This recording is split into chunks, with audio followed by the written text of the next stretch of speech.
Well, joining us with more on the United States stance with regards to the ongoing strife in Syria is Khaled Sawaf. Khaled is the president of the Syrian Canadian Council, and he joins me from Montreal.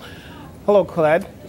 Hello, Brian. I'm sure you're familiar with what the President of the United States has said, but the question now becomes this. Instead of looking towards the States, shouldn't people be looking toward the rest of the world to put pressure on the Syrian regime to cease its violence against its own people? Definitely, the Syrian people and the opposition forces all around the world, opposition for the Assad regime, were looking and asking the entire world community to really take an active measure since the beginning of this uprising in Syria in 2011 to help the Syrian people in their cause. The Syrian people were, since 2011, when they started this uprising, asking for freedom, for dignity, and that's it, for democracy in their country, for democracy rules. Now, unfortunately, I have to say that we are extremely saddened, and words cannot seems inadequate really to express our sorrow and the sadness we feel for our relatives, our fellow citizens in Syria who have been attacked by chemical weapons again.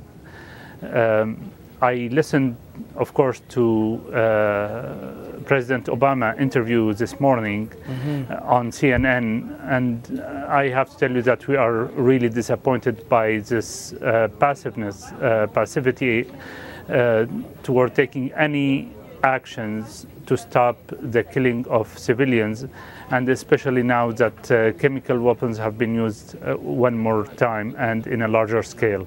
It's the Americans, the British, the French, the Russians. You can throw the Russians in there too. But I have to question the inaction of the Arab League as well. A red line's been drawn in the sand and moved substantive amounts of times.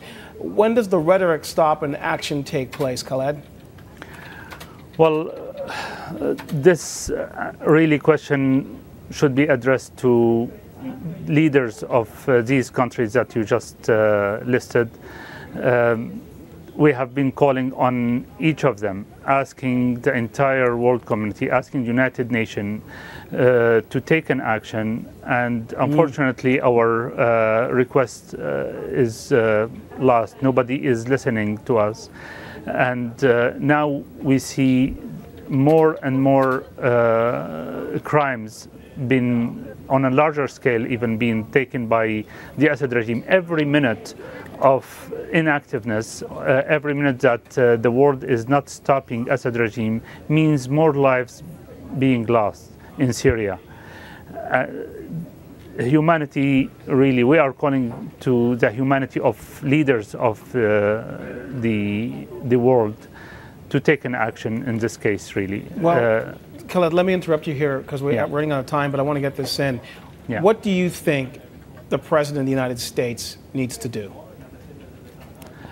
Well, taking this this situation or this latest attack to the Security Council to take really immediate measures, adequate measures to stop the killing, whatever the world leaders will decide that will stop these massacres, one after another, massacres being, the Syrian people being executed really, and punished. So it has to be stopped. They can take the measures, they know what measures they can take, and they have expressed that they are able to do it, and they're not doing anything. So this is really inexplainable to us, to the Syrian, and I think to all human beings who are watching children being killed in this manner that we witnessed this week. Khaled, I appreciate you taking time to speak with us today, and I think it really is time for the words to stop and for the United Nations and the rest of the free world to take action. But thank you for this. Thank you very much. It's our pleasure. Bye. That is Khaled Sawaf. He is the president of the Syrian Canadian Council.